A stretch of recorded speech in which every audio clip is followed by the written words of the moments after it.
I'm back. Let's just get out of the way. My face is swollen and red. I know that, but let's move on.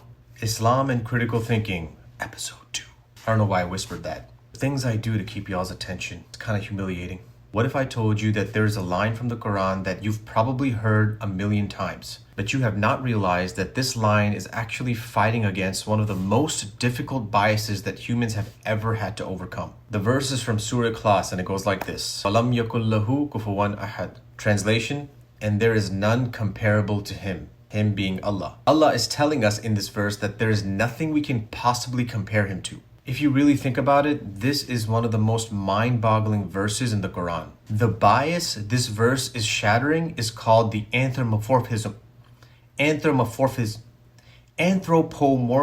Bias. Yep, I definitely lost some legitimacy there, but we're gonna move on. This bias refers to the tendency of humans to attribute human thoughts, emotions, and intentions onto non-human entities. Many experiments have proven this. But really, I don't need to cite any of these experiments because we can do an experiment right now in real time. What if I told you to describe this vehicle? What about this one? All these vehicles really are an assembly of metal, plastic, and glass. But when you see these cars, you feel like the car is angry or aggressive.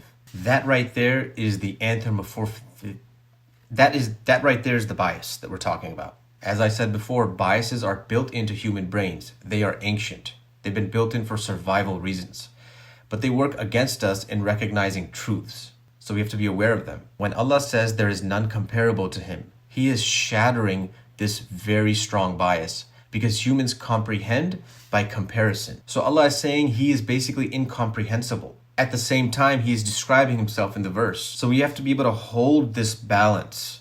Did you like that visual? Don't lose hope, brothers and sisters. I got a little something up my sleeve. We can begin to grasp Allah's utter vastness and incomprehensibility by reminding ourselves what he is not. Stay with me. Why do you think our kalma begins with La ilaha illallah? There is no God but Allah. In Arabic, it literally starts with no God. Prophet Ibrahim, how did he find Allah?